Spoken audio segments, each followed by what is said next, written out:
Welcome to People in the Boxes. All right, everybody. So it's all around us, everywhere. It's all around us. And it's the lubrication of life.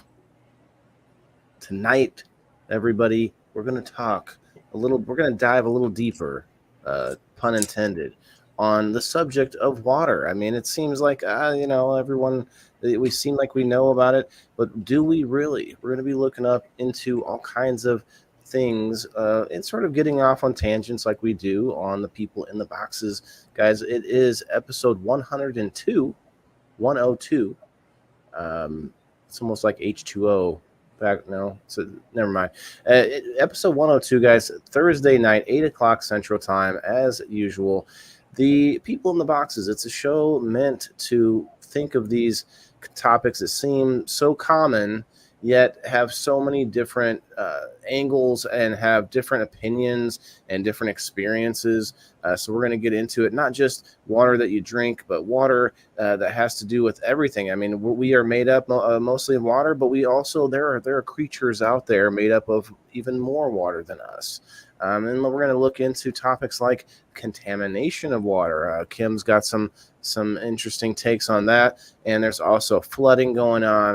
I had that kayaking trip recently. So we're going to go over a lot of different angles, per se. But guys, bring it on and hit that like button if you could. Share us out with your friends. If you want to support me, hit that subscribe button or head over to locals at theindoorfarmer.locals.com. And sign up and get in on game night and all the good stuff. And go over to Kim's Facebook group, the Legit Bean Review Remastered, and get in on weekly giveaways over there as well. So we got Kim with us. What's up, Kim? How are you? I'm all right. Just enjoying the last few days of my summer vacation. I'm back in the classroom next week, so... That seems early to me, but I feel like you have a different schedule down there. You know, it's different. My district it's not a state thing. It's my district we do year-round school. So we don't have the long traditional summer vacation that is traditional. So yeah, I'm not looking forward to going back. Last year was awful, and there's part of me that wishes I could retire right now, but and to tie that a little bit to the subject, it's weird because for me in Illinois here, they kind of go off of the heat on the schedule for school and whether they have to fulfill a certain amount of days. And you live like in a desert, so I feel like they'd have a shorter amount of, or maybe they have better AC anyway. It's like you have to, or maybe they're just better at, people living in a desert climate are better adapted, even like subconsciously, or maybe on a individual level, whether you could survive in a desert climate very well. Do you see people moving there from outside of the desert and then not lasting and then leaving because they can't, their bodies can't stay hydrated like they should? And we have the same problem, like during the hotter months of the year, we have to drink more water, right? Even though we should be drinking water in the wintertime. That's a little dirty secret people don't talk about. A lot of people have been moving here, mostly related to work. We have a lot of aerospace kinds of industry here. We have Johnson Space Center. I don't know what they do out there now, but it used to be affiliated with the space shuttle. We've got the Virgin Galactic. What is that, SpaceX? Yeah, that's in Texas. No, Virgin Galactic is not SpaceX. Virgin Galactic would be, I would assume that's Richard Branson. Yeah, it is. Virgin Air. Whatever it is, we've got that here, like just up the road from Las Cruces. Right here in our community, we have Johnson Space Center. Over the mountain, we've got White Sands Missile Range, and a little bit up that way from that is Holloman Air Force Base. So we have a lot of military stuff and aerospace engineering kinds of things. We've had a lot of people moving to New Mexico. I'm not quite sure why they're moving here. Some of it's related to jobs with the Virgin Galactic Yeah. and I don't know what all. I wonder But if the dry climate attracts people that have allergies. it does, unless they're allergic to dust, because we sure have a hell of a lot of dust here. Then that would suck for them. The nice thing about our climate here is we have very low moisture, so our humidity is usually about this time of the year is, well, unless we're in monsoon season, is about 16% humidity. So it's very dry here, which is attractive to a lot of people because that have like lung ailments and stuff like that.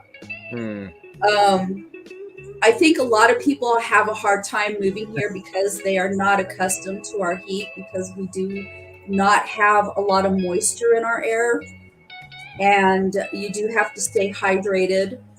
But as far as like being able to survive in this, it's very modern here. It's not like we live in teepees or huts or whatever. We have air No, I conditioning. just mean like you like different people are sort of more naturally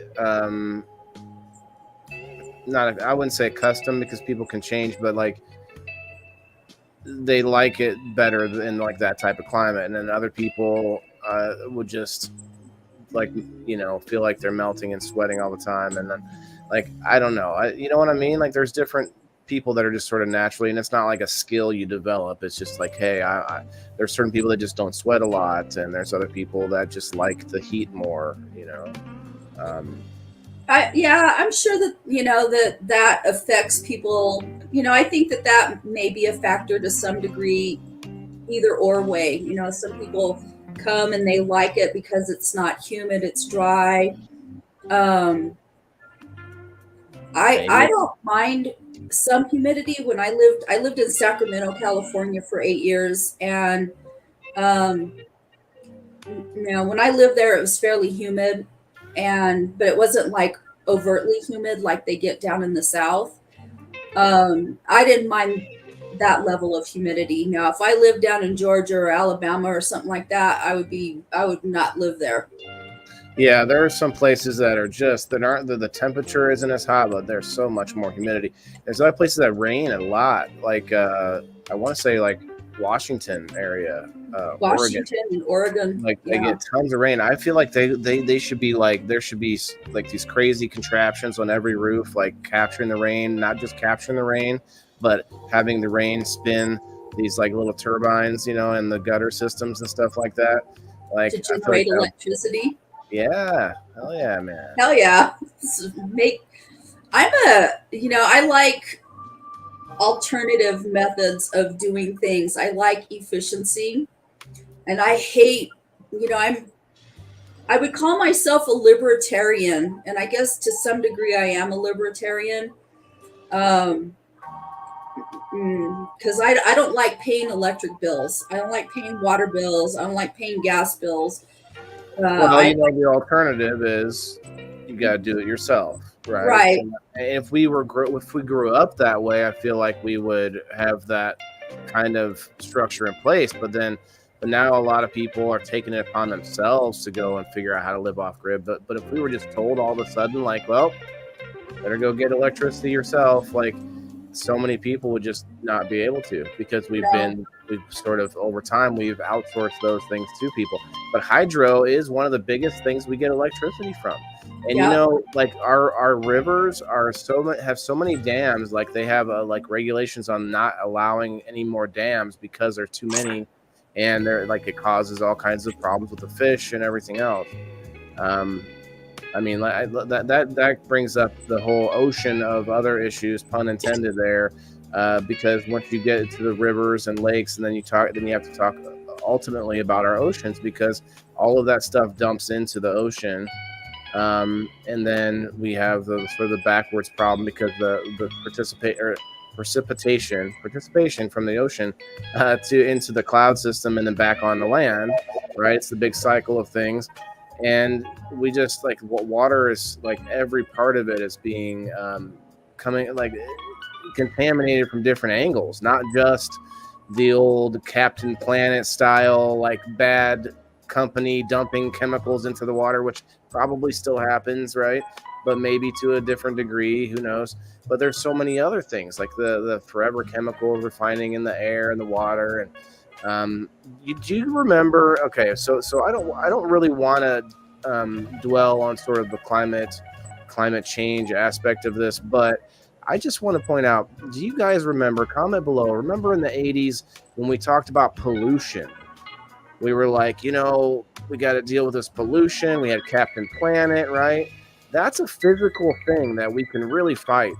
And then they came out with this like sort of intangible sort of boogeyman of the climate changing. It's like, well, we're literally on a ball of rock hurling through the universe. Like if it's changing is like pretty like vague, right? Like I get it, you guys might be on one side or the other on it, whether it's a bad thing, good thing, whether it's our fault, what not fault. That's none of that really. That all of that to me is so much more vague, or so much more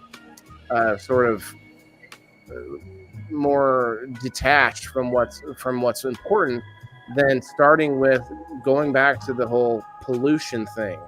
Because we still have that whole trash ring in the ocean, there's people that are working on it and stuff, but that's there. That's a tangible, like, boom, in your face. It's here, baby. You know what I mean? Like, you don't have to argue or debate it like you do global warming, climate change, whatever the hockey stick says today. Who cares about that if we have stuff now here that we can do? You know what I mean? Drink more water, smoke more flower. Yes, Leaf Cycle. Guys, I want to put it out again. I keep forgetting, but remember, this show is for everybody and about everybody. So if anybody wants to come up and share what their opinion is, you can share and then leave. You can come up just for a minute. It's not only for the audience members, but for any other creators or professionals that want to play a bigger role in the show. Let me know. But with that being said, I did put the link back out in the profile. The page, Wayland Indoor Farmer Facebook. If you're out there on X or Rumble, let me know and we'll get you the code, because I want to hear everybody's input on this. Kim, I'll let you go now. I'm done ranting, because you originally brought up the contaminated water, and that's because you have a local issue, right? If you want to elaborate, go right ahead. I'm going to do some dabbage with everybody. Cheers, y'all. Yeah, so I live in, I think, the biggest county land-wise in my state, and there is a community south of me in Las Cruces. They are literally on the border of Mexico and Texas.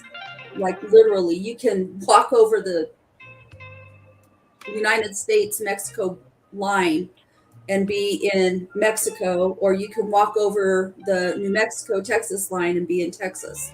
They're like right there. But they have had water issues for a very, very long time, water contamination issues for a very, very long time. I remember hearing about them in the 90s when I came back here after I got out of the Air Force, and a bunch of lawsuits. Well, here in the last year, they've been in the news again for water quality issues. I don't know what happens in other communities in other states when it comes to like water quality reporting, but they report on the quality of our water here. And so people in this community, it's called Santa Teresa, have for years complained about their water. Their water is always discolored. It's always like this greenish yellow color. And so I guess recently it came back that the arsenic levels were really high, and the water company was fined like $250,000 or something like that. I think it was $250,000 because we know that's bad. Huh? We know that's bad. Arsenic, Yeah. It's a poison. It's a naturally occurring substance in a lot of things. You have to control for it. I'm really not sure on how you do that. To be honest with you, I'm not I don't have a hard science background, but I know But to your point, it can concentrate in the water system, even though it was sort of spread out far distance, it gets concentrated in there. Yeah. yeah. And the thing about arsenic, if I'm not mistaken, is that it is one of those things that when it gets into your body, that it doesn't leave. It takes a very long time for it to leave your body, if it ever does. Do you think that's the same thing as a forever chemical, or is that something else? Well, it's not a chemical. It's I'm not really sure what arsenic is. I don't know if it's a heavy metal. Check it out. I'm going, checking it out. I think it might be a heavy metal. I'm not exactly sure, but I know it's a naturally occurring thing, because if you eat too many apples, if you're a parent that, has a newborn baby and you're feeding applesauce or apple juice, you have to be careful about that, because arsenic is a naturally occurring thing in a lot of fruits and vegetables. So you have to be aware, and you have to be careful on the amounts of food or juice that you're feeding a child, especially an infant, because it impacts their brain development and neurological development, and I don't know what all. I'll read the Google what it says on Google anyway. It says arsenic is a naturally occurring semi-metallic element that is toxic to humans and can be found in Earth's crust, air, water, soil, and plants and animals. It can also be released in the environment, but agriculture and industries by some agriculture and industrial processes. Yeah, arsenic is chemically classified as a metalloid, meaning it has properties of both a metal and a non-metal. It is pure in its pure form. Elemental arsenic is a steel gray solid. It's usually found in environmental combined with other elements such as oxygen, chlorine, and sulfur to form inorganic arsenic. Okay, there's inorganic arsenic. Arsenic can also combine with carbon and hydrogen to form organic arsenic. Wow. Okay. Yeah, so it can be organic or it can be inorganic. It can be a naturally occurring substance that you find in the earth. And it can be inorganic as a byproduct of, manufacturing chemicals, I think. Like I said, I don't have a hard science background, so I know what I know just based on some of the stuff that I've read and from being a master gardener and stuff like that. But so it was you were watching the true crimes and trying to figure out how you can what was that bean that you can scrape, that there's a bean that's got like arsenic or some kind of poison, and that's how that lady killed her husband when no one knew about it. I'm just kidding. Sorry, I derailed you. But yeah, like every woman knows about like household poisons because they all watch freaking true crime and how to catch I don't watch that shit. Murderer or whatever. I don't watch that shit. I don't fill my mind with that kind of bullshit. Unsolved mysteries. If I'm going to kill somebody, if I'm going to get to the point where I kill somebody, I will probably kill them with my bare hands. Right. Well, this is it for me and you, buddy, both. Yeah, as they're going down, you're like, hey, you and me too. Let's go. Like, yeah, either that or I'll call somebody in my family that's. Yeah. Well, I shouldn't be saying that, but I'll call somebody to have them killed. We'll put it that way. I'll either kill you with my bare hands or I'm going to get my family to take care of it. Or with water, everybody. Did you know you can drown in a teaspoon of water? Did you know that you can get water intoxication and die from that? It can kill you from drinking too much water. Okay, so like being waterlogged. Yeah. So when I lived in Sacramento, and this was prior to, I moved back here in 2013. So somewhere between 2009 and 2013, there was a radio station that did a contest to give away, I want to say like a PlayStation or an Xbox or something like that, a game system. Snap. And so they had these contestants drinking water. And the lady, I think the lady that won it, drank so much water that she got what they call water intoxication. And her kidneys shut down and she died from it. And the radio station got food and all of that stuff. A lot of people don't know that. You can overdrink water and just about it. Yeah. Yeah, the mom who tried to win the PlayStation, she died. Yeah. Yeah, it was horrible. That was awful. Like, it was right there in the community where I lived that happened. So, wow, I did never you know thought that you about can water drinking contest. Did you know that you can dry drown? Have you ever heard of that? I have not. Okay, so let's say that you are swimming and you are drowning, and the lifeguard pulls you out, resuscitates you, and you seem like you're fine. Well, a lot of people, I don't know the statistics on it, but I know I used to be a certified lifeguard a long time ago. A lot of people, after they have had drowning experiences, that water, I guess, gets in your lungs, and it can cause you to call what they call dry drowning. And I don't know exactly what it is. I don't know if you like get so much water in your lungs that it causes like some kind of expansion. I don't know exactly what it is, but you can die after the fact of nearly drowning. You can seem like you're perfectly fine and recovered, and then, within hours later, like, you die from it. Like, wow, that seems like that's something that that I would know about. Does anyone else hear about this? Water intoxication, yes. Elisa, man, we just talked about that. Where you drink too much. Now, maybe that's what she's saying is like the answer why the dry drowning. Like, but I wonder if it's that, to your point, the lungs have like swelled up inside there, or like kind of like like rice does, or like it's expanded. It like absorbs so much water that. So I googled it real quick. Okay. And it says both dry drowning and secondary drowning are non-medical terms used to refer to acute lung injury resulting from underwater accidents.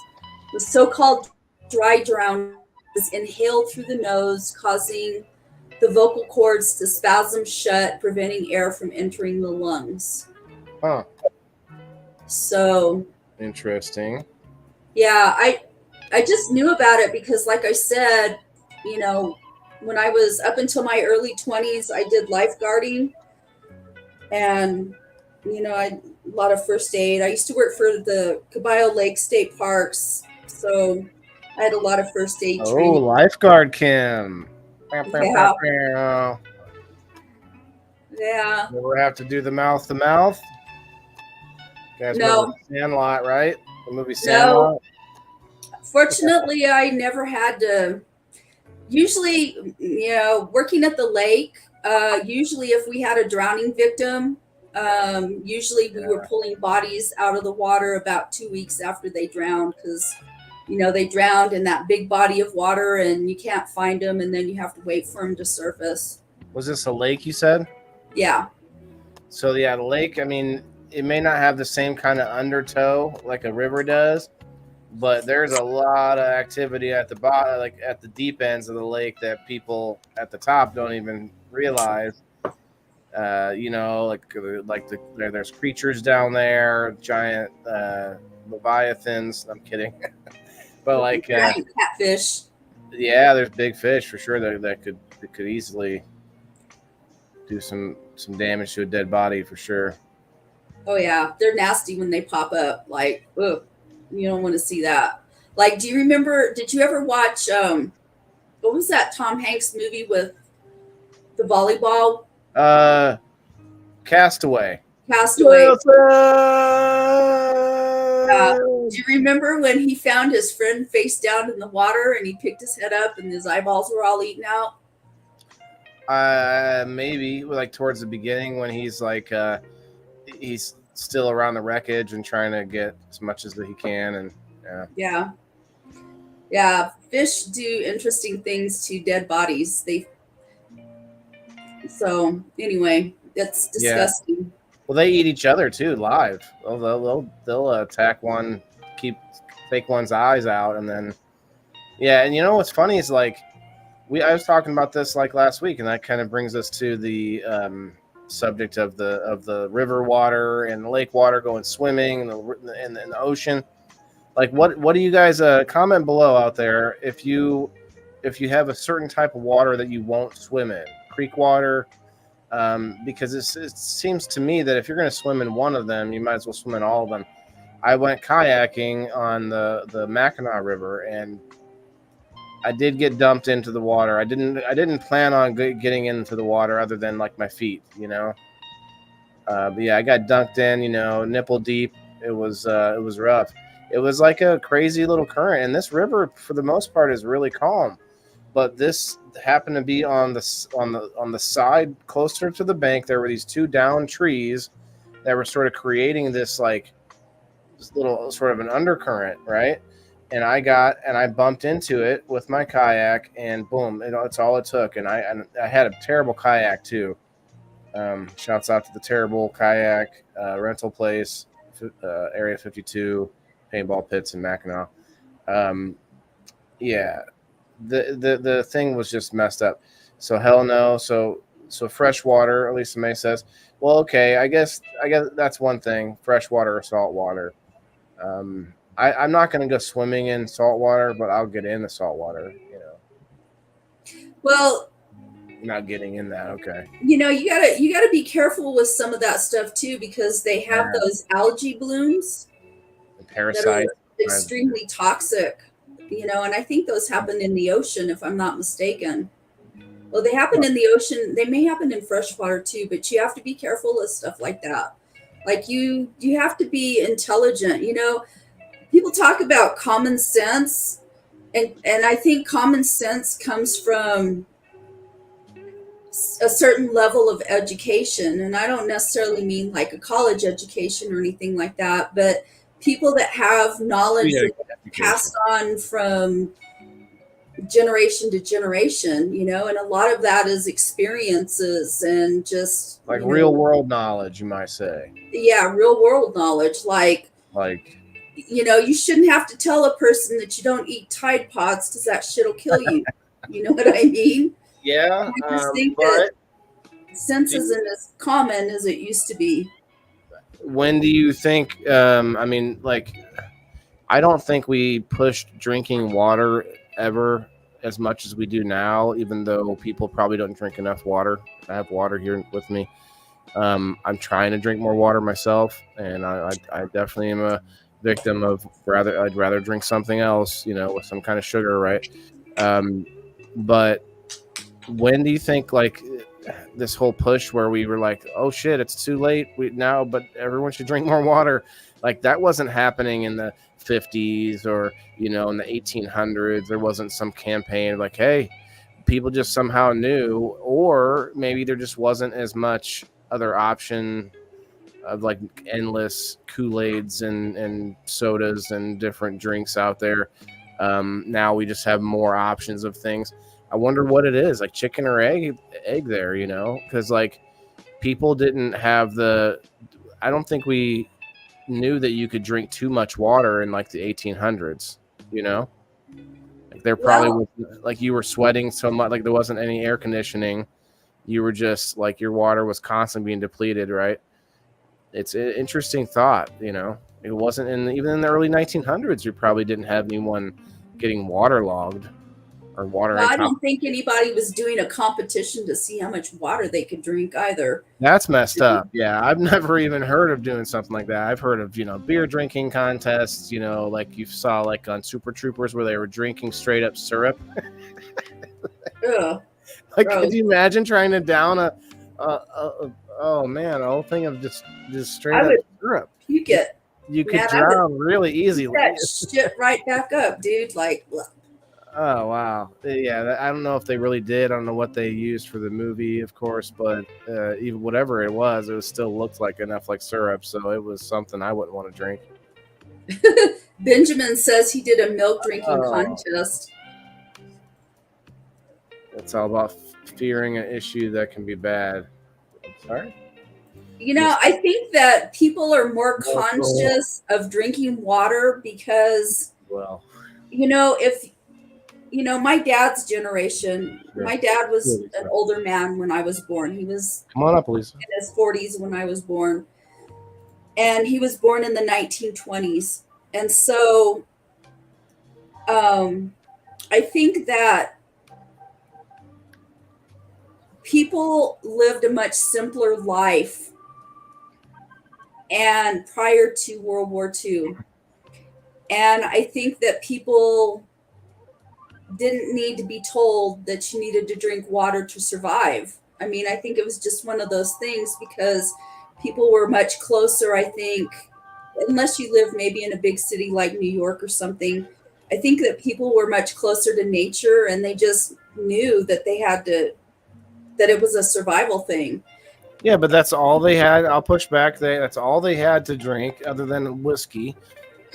So Or I guess coffee, or they tea. did drink a lot of alcohol too, though. So they did drink those things as well. So you're Well, right. coffee, tea, alcohol, water, milk. But they also didn't have air conditioning. Didn't have, like they also had cleaner water to just go drink out of the stream. They could just go and find a nice stream and be like, oh, I don't know that I would ever drink water out of a stream, even back then, because there's organisms that live in natural or water. the die in the water. Yeah, like animals that will die upstream, and then Yeah. Yeah. Or pee or poo or whatever. Oh yeah.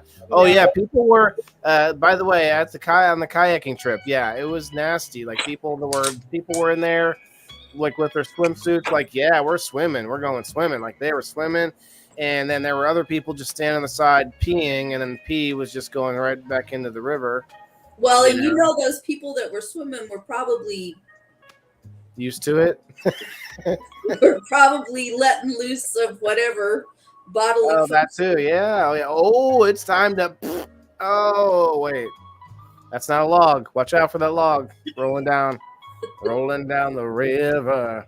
Watch out for the old baby Ruths in the local swim lake. That's how you clear out a pool real quick. You bring yourself a baby Ruth. Oh my God, I have that a baby.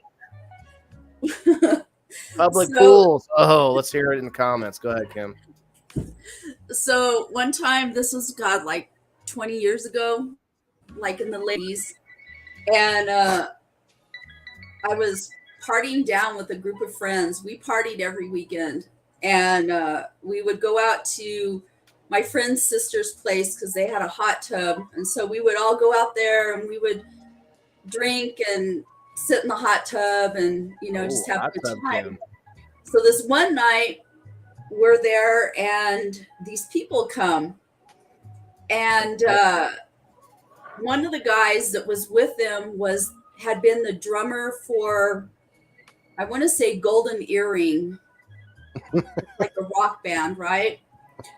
So anyway, so we're all sitting in the hot tub and everybody's laughing and we're all having a good time, and it was a big hot tub, so all these feet are like in the middle of the hot tub. We're sitting in a circle, and all these feet are in the middle of the hot tub, right? Yeah.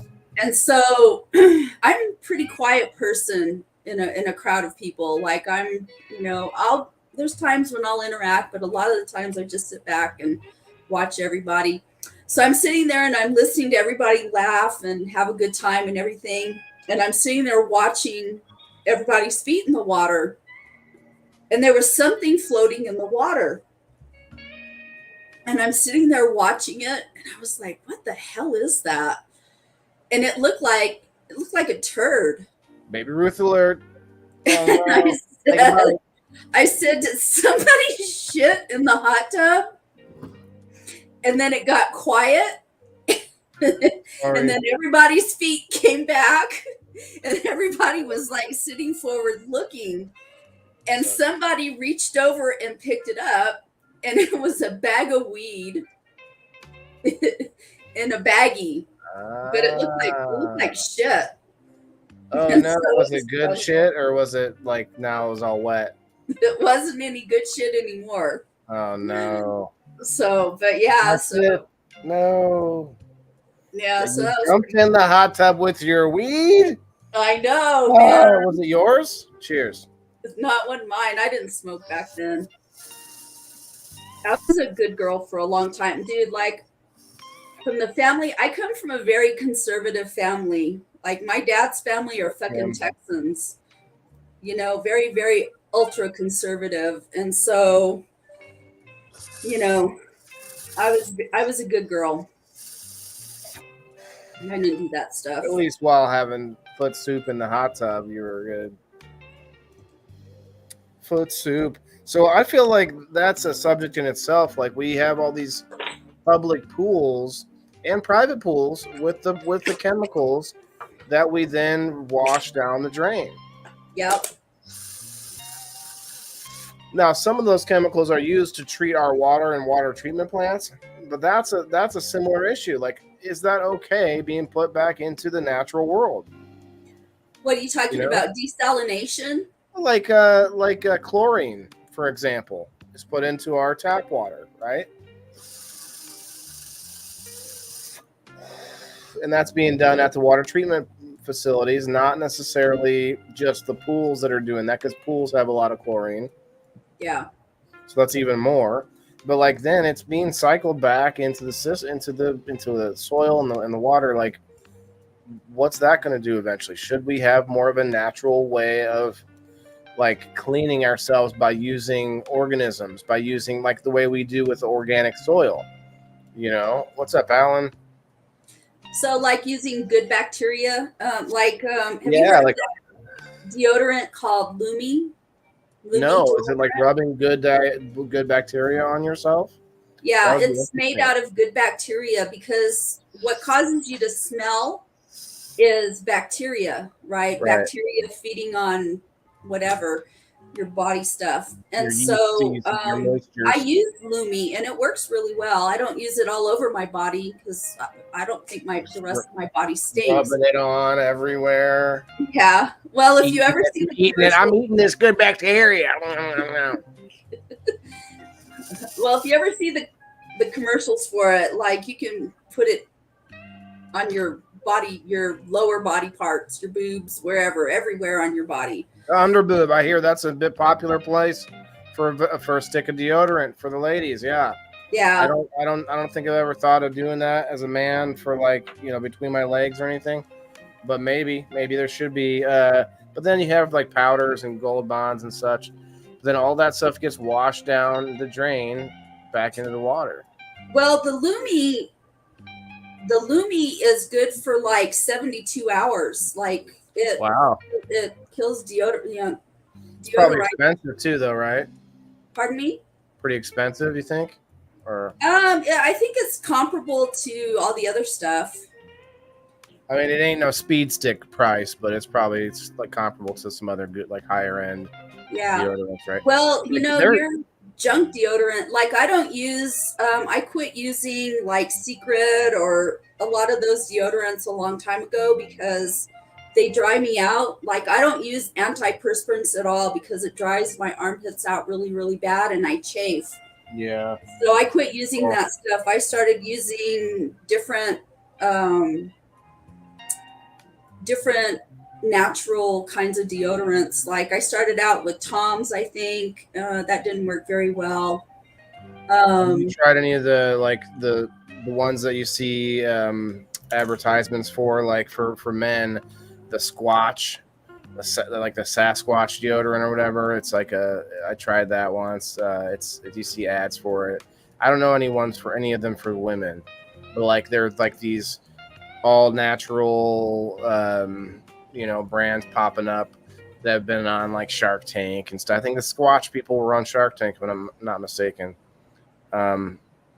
I'm not familiar with that one. I tried, like, they used to have these salt crystals, and I tried those a long This time brand ago. here. Have you seen this brand from Elise May says Melaleuca. Yeah. I've never tried Melaleuca deodorant. I did try the salt crystals. I tried those back in the late 90s, and they work okay. And then I tried them again probably about 6 years ago. The only thing that's kind of I didn't care for with the salt crystals is you have to wet them and then you rub them on your skin, and I didn't like Weird. that feeling. Yeah, that seems weird. I'm really like, Benjamin says ever since he stopped drinking pop and eating fast food, he doesn't need the use of deodorant, which is a good call. That's actually, and it's this way for almost all living creatures. What you put in is kind of what you end up smelling as, and good and like. So I learned this with my worms. Like if I'm giving the worms like bad food or non-organic food or processed and sauces and different random stuff, then the worm castings are going to start to smell bad. And it's similar to us people as well. Yeah. Terry, what's up, my guy? I was having a conversation with my gynecologist the other day. I had an appointment, and I have a problem. I'm very prone to getting yeast infections. And I've always felt like it was because I don't think I have good gut bacteria. And I think the reason for that is because I used to get really bad sinus infections, strep throat, a lot of upper respiratory kinds of stuff. And I feel like it messed up my gut biome. It's not your diet at all. Well, she was telling me that if you eat a diet, because I like to eat a lot of fruit, I love fruit, and in the summertime I eat a ton of fruit. I can't stand to eat meat. It makes me sick for some reason. You need meat. Well, I know I do eat meat, but it's just I'm very limited on the meat that I eat in the summer. For some reason, like my body just doesn't like meat in the summer. Is it the cooked food? Is it the heated versus cold food in the summer, or is it because fruit tends to be colder? And it's the texture of it when it gets really hot, and I don't know. It doesn't set well with me. And there's certain foods that I just can't eat in the summertime. They just don't do well with me. I tell you what, I'm trying to drink less milk. Anyway, go ahead. I didn't know you were. Oh, I'm allergic to dairy, all dairy. But she told me that eating a lot of sugar causes you to get yeast infections. Yeah, and I remember hearing that like a long, long time ago, and I'd forgotten that. So, but yeast really likes sugar. Mm-hmm. We really are these factories, and water is really the main lubricant, like I said in the beginning, to move all this stuff around for us. And like sometimes health problems could be caused because you don't have enough lube to move cells around and to make things happen. And water, exercise, and I need a lot more exercise. I'm getting this gut, and I don't know why. It's like, what is happening? I'm only eating like once a day, and I'm just, I don't know what to do. Well, welcome to hitting 40. Okay, well, so you hit 40 and above, and your metabolism starts to change. You're right. But I got to push back a little bit because I've had this pinched nerve in my shoulder for like 3 months. I haven't been able to go running. I haven't been able to do push-ups. I can't, there's so many things I'm kind of like stopped on doing. And you know what's up with the shoulder pain, right? Like you're kind of stuck and you're stopped. So I lean on that a little bit. I gotta use that a little. I gotta get a little credit on that one for some a little crutch credit on that. But to your point, yes, I need more. I need to double down now that I'm 40, and I want to. I actually really enjoy being active. It's just that I am also procrastinative, and also I don't drink enough water. I've been trying to drink a lot more water. I got my twisted cannabis cup right here. There's one more thing that you need to know that probably isn't even on your radar, and that's testosterone. So, along with other stuff that goes on when you start reaching the age of 40, is your testosterone starts to dip, and it will progressively dip as you age. And there's things you can do about it now. I had a complete hysterectomy in 2010, and women use testosterone. We don't use as much testosterone as what men do, but we do use testosterone. And when you lose your ovaries, like I did, I lost my ability to manufacture all of my hormones, and it threw me into immediate menopause.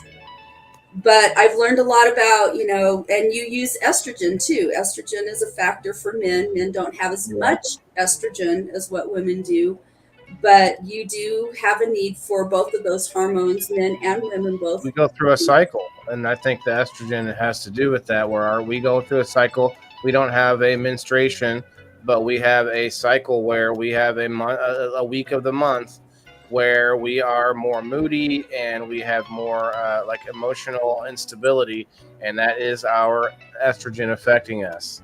Men have the same phenomenon. Oh, I didn't know that, but yeah, we do. That's cool. I mean, I don't know that's cool, but I mean, it's interesting because, well, think about it in relationships, like even mother to child, mother to son relationships, like when your son or when your husband or boyfriend or whatever it is, you can kind of start to, if you know that, then you can kind of start to figure out what their time of the month is. Similarly, it's just that it's a lot easier to find out in reverse. You know what I mean? So, but I want to say something here. We got Benjamin that says, so Benjamin, I'm doing what's called intermittent fasting, and he's in. So evidently, you're saying that's not a good thing, and I could see this. I could totally see this where my body would overcompensate. But I think that's where the exercise comes in. Like I'm not as active as I was, and this is part of it. But I am walking the dog more often because I need to. She's got some gut issues herself. But to your point about that, I need to get her onto some probiotics as well. Yeah, when your hormones start changing, and it's different for everybody, but generally speaking, most people, when they start hitting their 40s is when your hormones start changing. You start losing muscle mass, you start losing bone mass, your metabolism starts to slow down and stuff. And like with me, I've taken hormone supplements since I had my hysterectomy. I do bioidentical hormone replacement therapy. Not everybody can do that, because if you take hormones, it can increase your instances of ovarian or breast cancer. Oh. So, if you're prone to that, or you've had that, then, you're not necessarily a good candidate.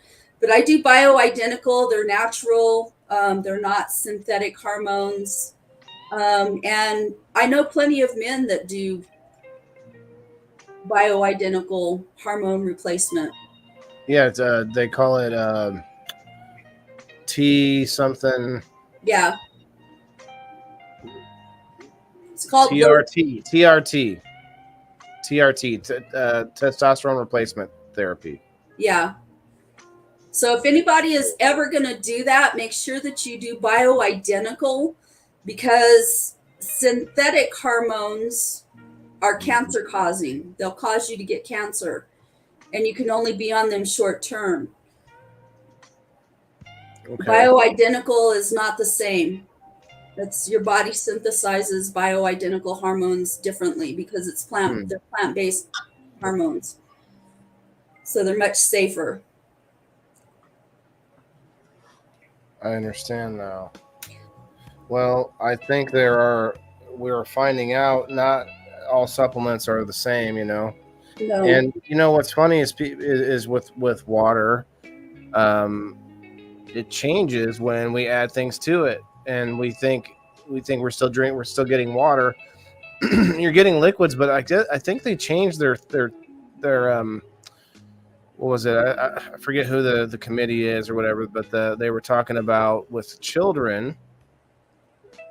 It used to be that parents were supposed to encourage more water drinking, and then they switched it to getting any fluids. They're saying at least get them to drink something, because they said any fluids will still create a flushing of their system. But I don't see that. Like, that still seems to me like we should still be pushing water a little bit, like more so than all the juices and stuff. Like, I told my son today, like, you have to drink some more water, and he'll drink water if we're out like doing things that get you thirsty. If you're outside working in the garden, working, taking the dog on a walk, going to the park, doing things, then water is like the most glorious thing. You have a nice cold glass of water when you're out or when you're exercising and stuff. Like, oh man, there's nothing better. But then I was looking up like what the best water to drink is. What does everybody think out there? What do you think the best type of water that for you to drink? And I don't mean like put with any supplements added, but like what, like there's obviously we don't drink distilled water, right? If anyone doesn't know that, distilled water is not something that you want to drink, because it will actually absorb minerals back out of you and flush them out of your system. It'll actually it leaches the minerals out of your body. Mm-hmm. Because what did I say? Distilled. It's like desal. No, distilled water doesn't have any minerals in it, which gives it a sort of a negative charge, which it wants to then equalize itself, and then it pulls out minerals from your own body, and then you're just out of luck. And so it's not like an instant death, but definitely wouldn't do. It's kind of like drinking salt water, except the salt water is even worse, because it's like adding too much salt in your body will make you more dehydrated, right? Isn't that what I'll have to look it up, but I think that's what the effect of salt water is having on you. But well, it'll cause you to have organ failure. It'll shut down your organs if you. Okay, so Benjamin thinks reverse osmosis water. I'm drinking some of that myself. Cindy says natural spring water, and so that would be that would probably be my guess for as far as like water that you can just find if you were just like in a open place and you had to find water. Like, that would be the best. I don't know though. I think reverse osmosis water there is an argument, I guess, between people on whether or not that is supposed to be drank by people. And I can see it, because maybe you might have a too low of a mineral count in it or something, but you can also mineralize water, or there's also mineral spring water too. Forgot what she said was happening because of it, but you can get some sickness from drinking too much milk. Yeah, I know that. I think there's a big problem with people with milk. I think milk and cheeses is actually not just people like him who's allergic, but so Lisa says, Lisa, come on up here. What are you doing? If you want to come up, come on up. Anybody else?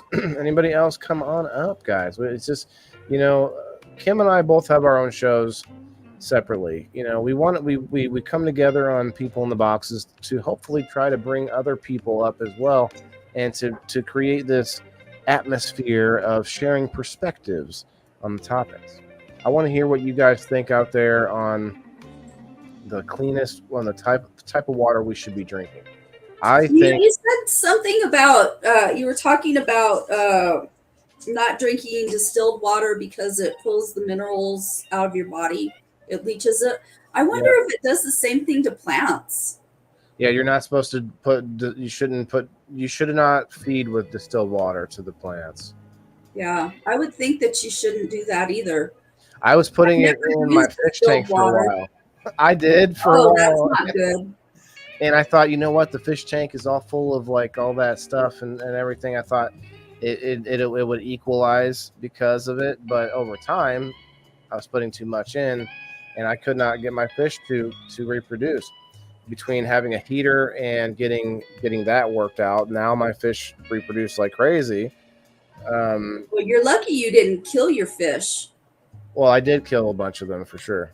My They're stepmom just guppies though, so I bought more.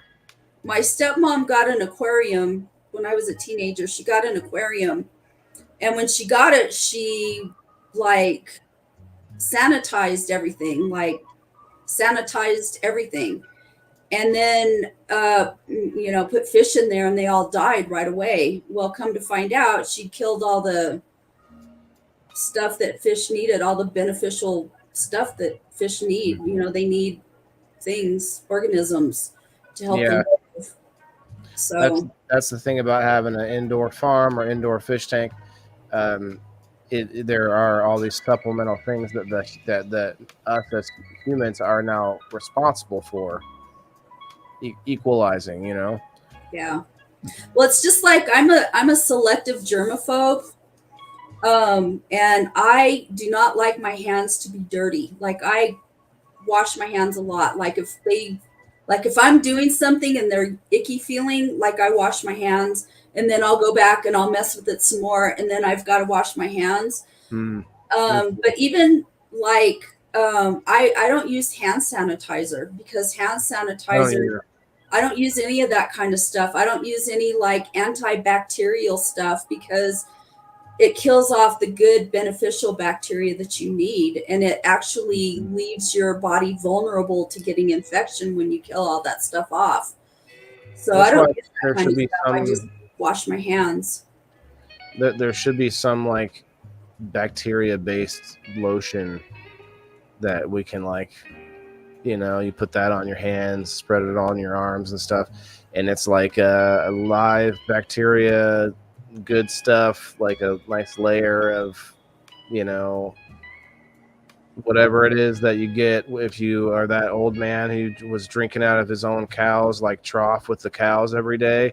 He had this like 90-something-year-old farmer. He had this news interview, and they're like, yeah, so you never get sick and this and that. And he's like, yeah, every day I bend down with the cows and drink right out of the same trough as they do. And I'm like, so he's getting all this good bacteria somehow by doing that. Well, I just want that to be like synthesized somehow, and then I can just rub that on my skin. And I don't have to. Well, if you want to do that, then go out and dig in the dirt. That's what I mean. Like that simulation should be like copyable, or there should be something about that can be. And I'm sure there are some products, like you said, that deodorant with the good bacteria. That's a cool first step. Has anyone ever been in acid rain before? Have you ever been in like somewhere where acid rain was happening? That sounds pretty crazy, huh? What's up, Daryl? Cheers, brother. I haven't heard of acid rain in a long time. Like, that was a thing back in the 70s and 80s, I want to say. I haven't heard that term used in a long time. I wonder if that's still something that exists. I know that we had bad acid rain from all the pollutants in the air. Was that just a Captain Planet plot, or was it real? When was the last acid rain?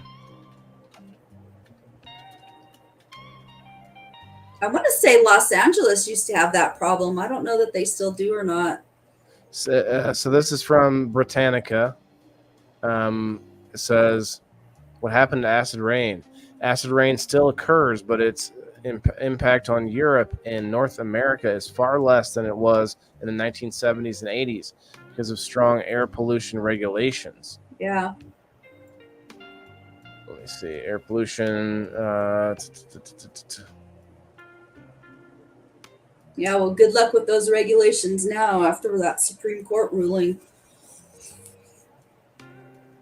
Oh, let's not go down that path. I am actually thinking, just as an aside, I'm thinking that we may do a politics episode, but that's going to be very meticulous on my part, because when people start flying with their facts, we're going to be like, okay, let's look this up now. Okay, well, okay, stop. Let's look that up now. Okay. Wait, you're saying this? Okay, now tell me where that's at. Let's look it up. Because that's the only way we're going to get through something like that for sure. But I hear what you're saying, though. I hear what you're saying. There's definitely some things changing, and regulation is something that doesn't always stay the same. So we could see acid rain come back, to your point. Let's see. Yeah, I know Daryl said that I know that California had a problem with acid rain, but I think it wasn't just California. I think it was in very other large cities. I don't remember. I was too young when all that was going on. But I do remember hearing about it. It was in the 70s that they started, like, you could buy Freon canisters and you could fill your own.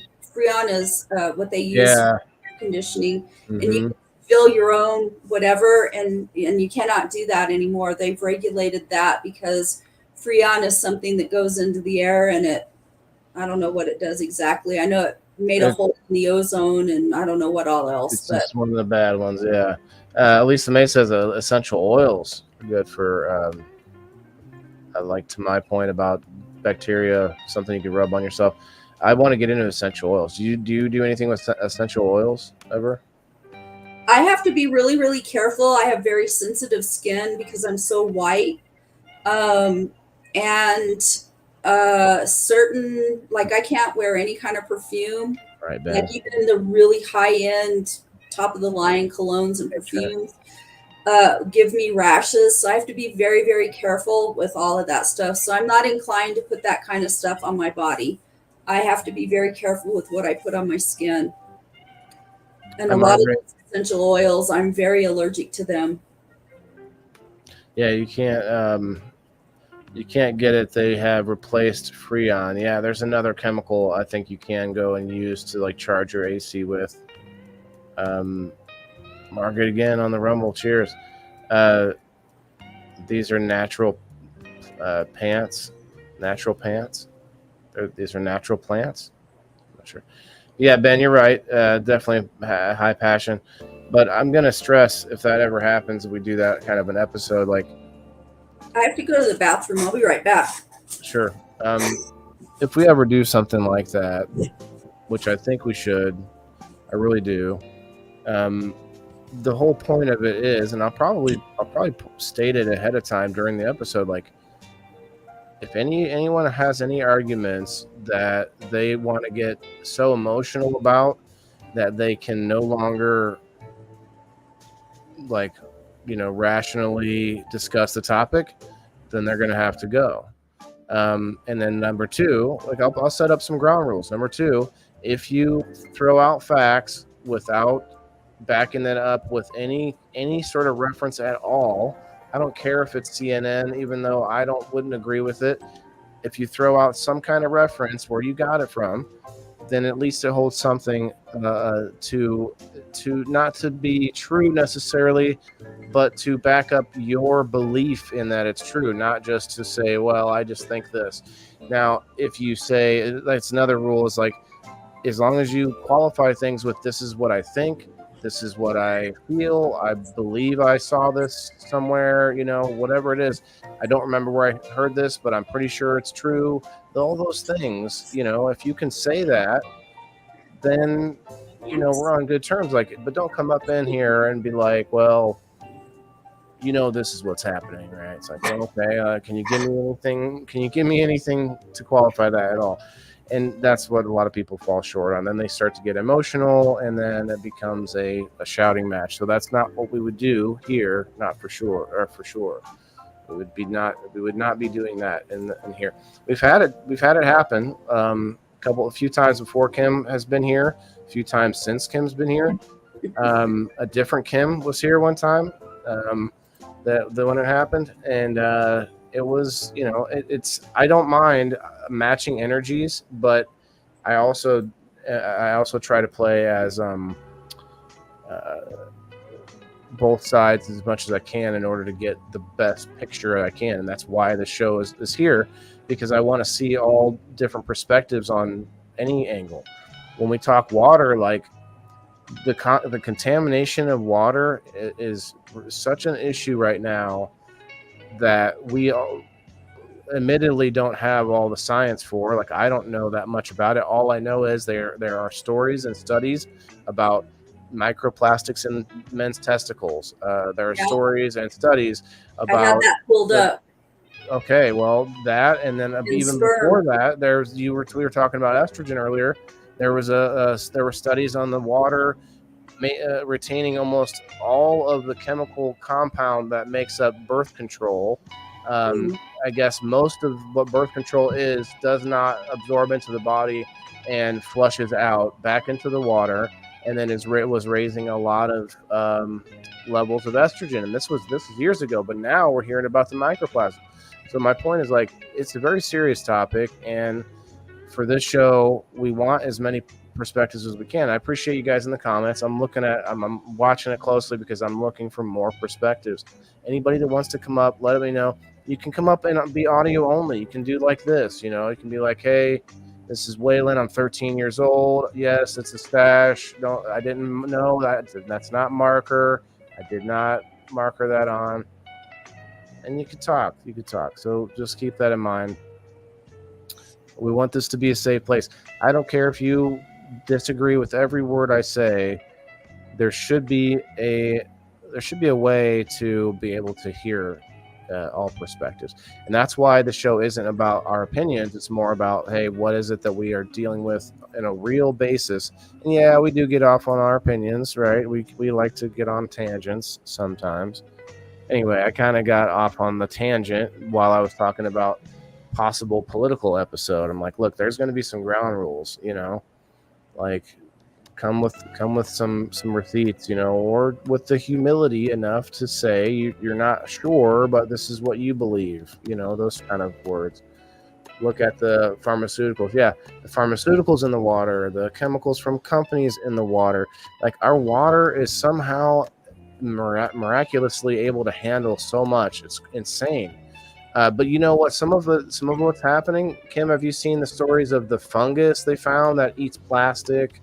And there's a few other things from bacteria, I think, that will eat plastic. And Worms. yeah, and so, like, there's this sort of thing with Mother Nature, which we call evolution, I guess, where it finds a way to deal with what's happening to it. You know. Well, I always go back to the whole Newton's third law. And I can't remember exactly the word for word what it says, but for every force, there's Equal and opposite. opposite. Yeah. Right, And right. so, you know, you have these worms that are capable of eating styrofoam. I think they're like they look like what are they called? Mealworms. They look a Yeah. lot like mealworms. Mm-hmm. And, you know, what's the consequence of having a worm that's capable of doing that? I mean, are they going to stop at just being able to eat plastic? I mean, what are the implications of that? You know, what's the research behind that? You know, that's all great. It could But go a swing in the you know, I actually see this happen in a lot of things. It's something that gets created or is needed, and this can happen in the natural world, but then it becomes I don't know what the word is, but like, it gets too big and becomes a problem. well, it's just like here in New Mexico. See I a don't know big exactly the time frame of when they did this, but I know the consequence of it was, you know, we have a problem with erosion here. And so they introduced salt cedars to New Mexico to combat erosion, land erosion. And the That sounds consequence weird, of though. that is that those things are highly invasive and they're water loving plants. And so it like literally polluted the land with these things and they suck the water dry. And wow. so I'm not really sure where we're at with that, but they spent millions of dollars trying to remove those things out of our waterways. And well, you don't have a landslide problem anymore, do you? no, but You we didn't. live in a desert where water is precious. They fixed that problem anyway. Well, yeah, but created another. So there's always yeah. a consequence to things. You know, there's always there's always a consequence. And yin and yang, right? Yeah, mhm. just like when people talk about wanting to sort of like an absolute get rid of this or that, and it's like that's just it's not going to happen. Like there's always a balance. Like you can't get rid of evil. You can't get rid of No. bad things happening. It's just not possible. You can't get rid of pain. But there's an equal sort of like the equilibrium, which is called. Have you ever heard of the term regression to the means? Yeah.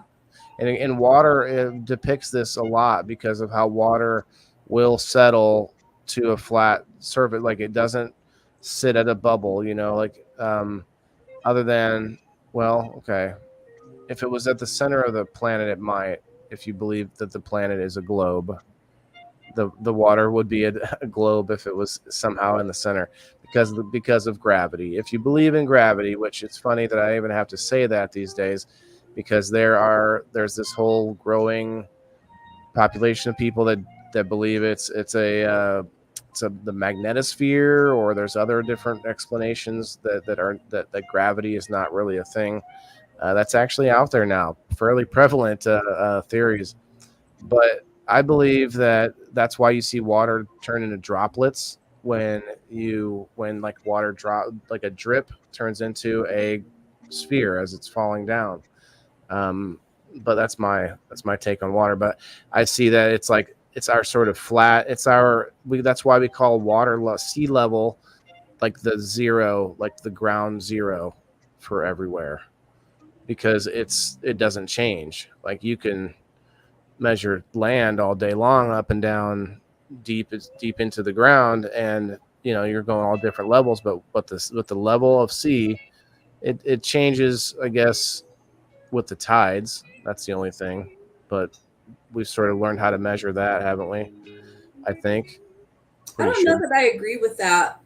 I'm not sure that I agree with that because water levels are changing with the melting of the glaciers.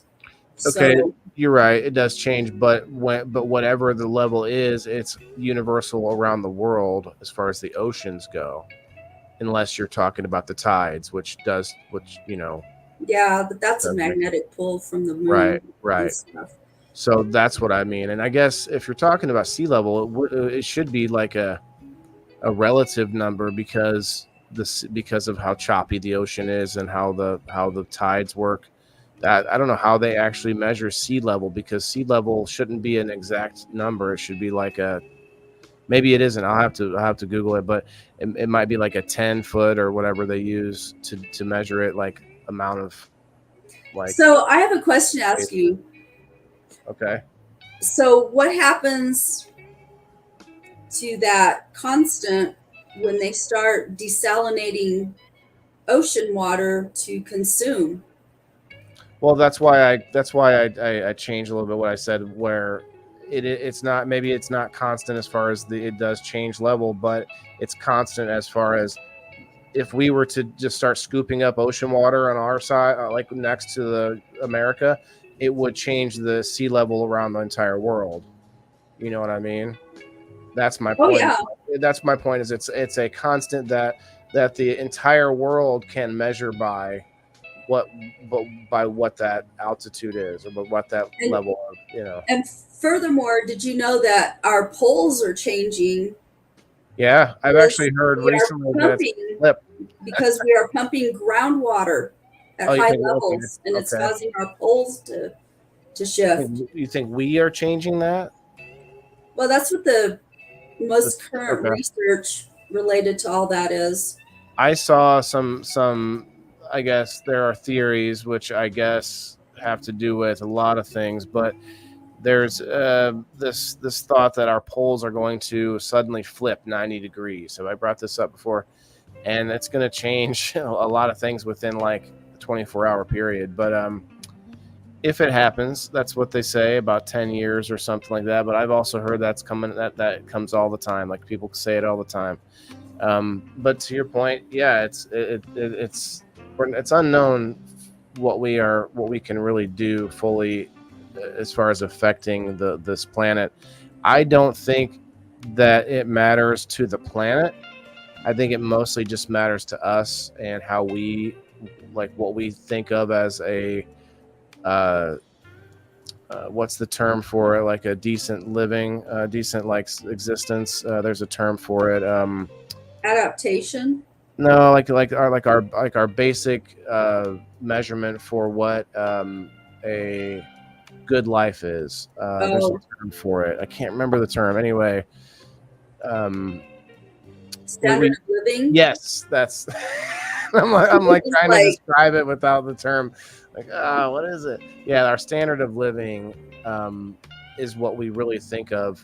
What we're really talking about when we think of what we are doing to this planet, because it's gonna do some crazy stuff that we have no control over as well. That's probably going to just wipe us out, like a one volcanic eruption from a big volcano, and that's so there's things that would beyond our control there. Not to be scary, but there are things beyond our control. So I believe focusing on what we can affect to our way of life. So that's why, like, to your point, try not to use as many chemicals, try not to use as much antibacterial stuff. I try to grow organically. We try to do that.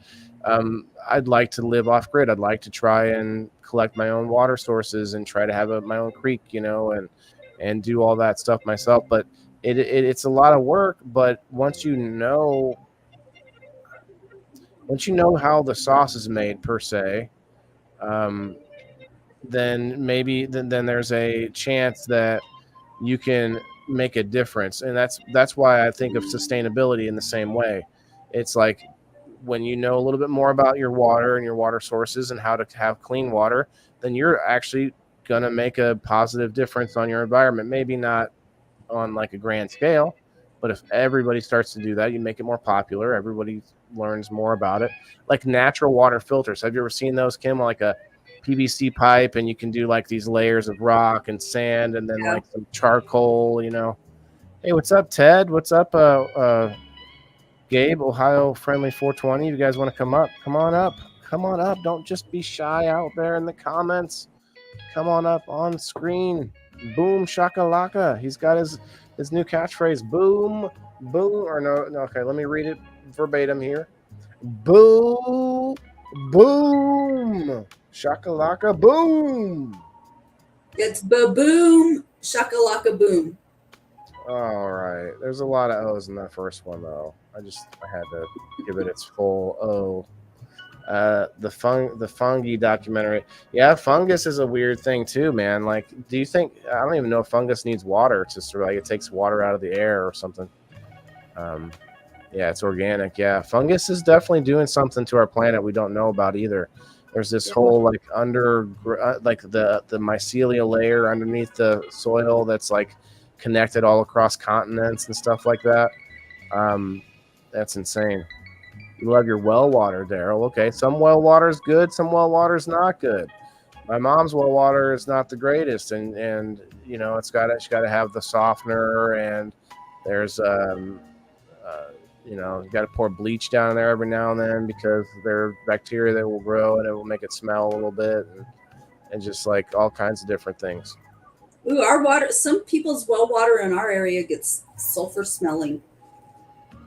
I don't do late hours. Well, all right. I guess it's a little late. 9:30 up in here. I'm laying in bed. Okay. Until you got to put a new well in. Yeah. Yep.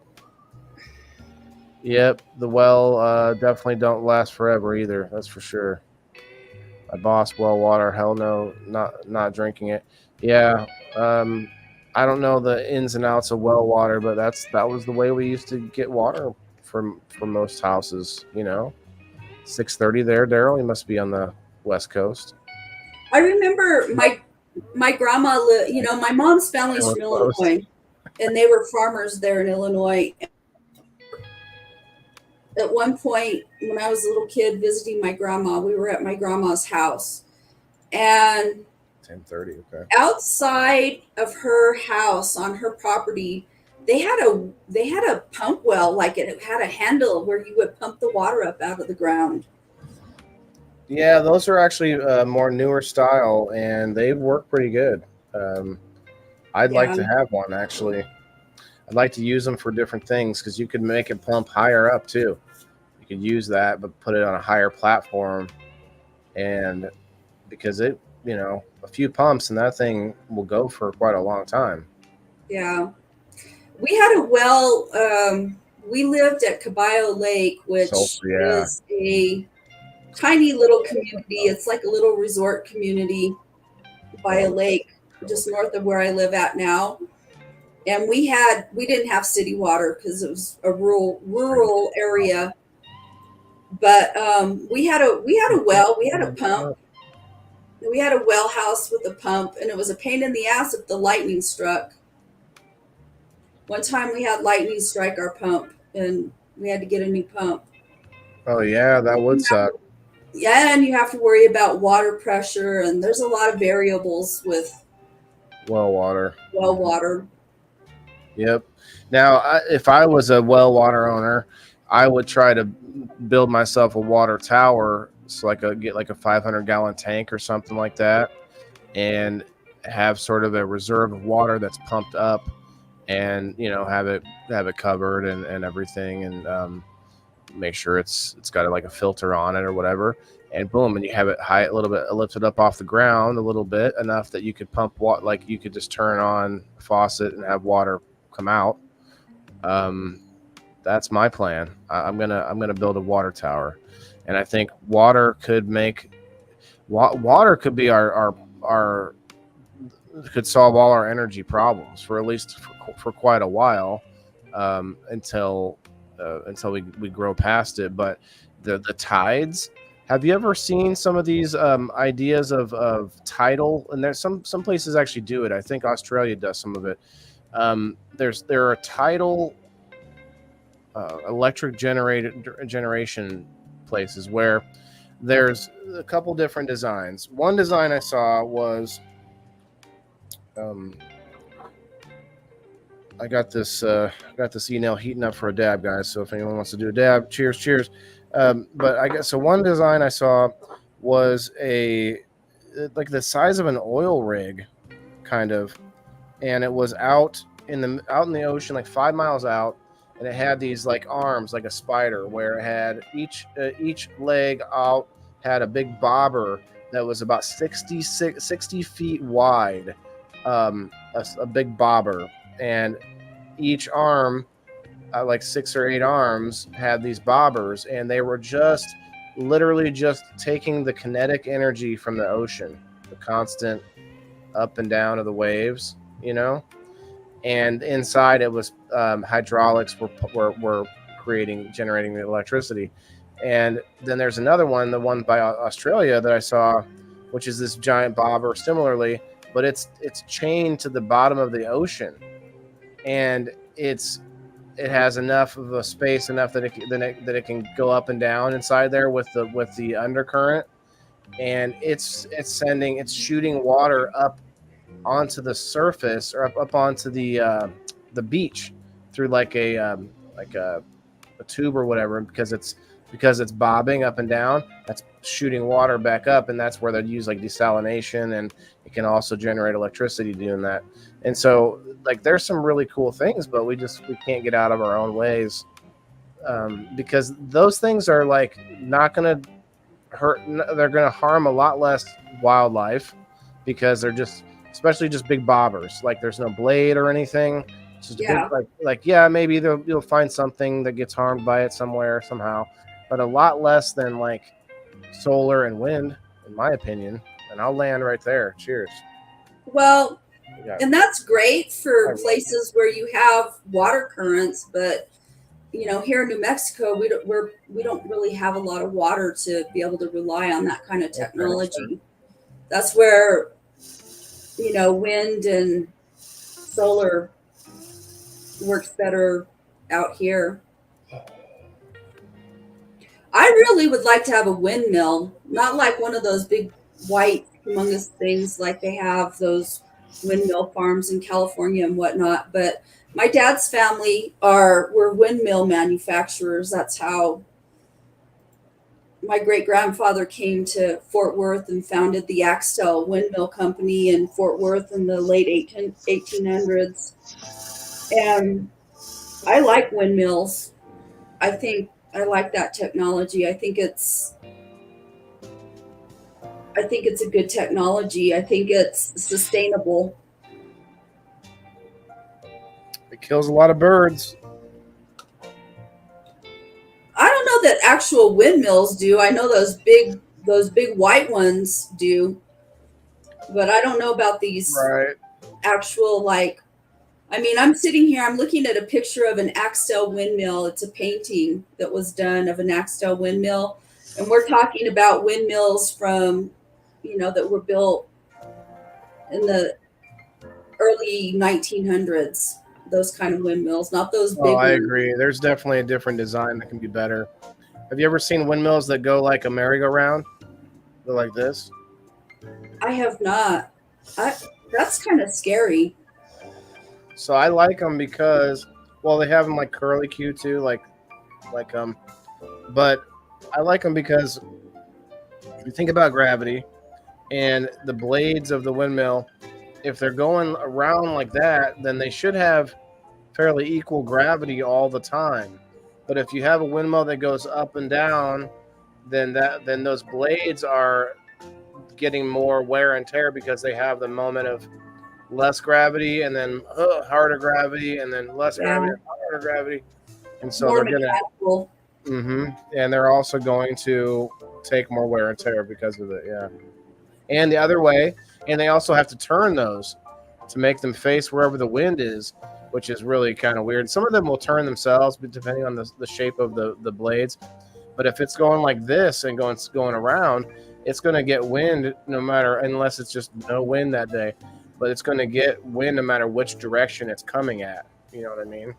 That's cool. I think that if you build like windmills nowadays, you probably want to have some kind of a swivel that would be able to kind of like what is it, a lateen sail that kind of moves so that you can catch the wind, Yeah. kind of an idea concept.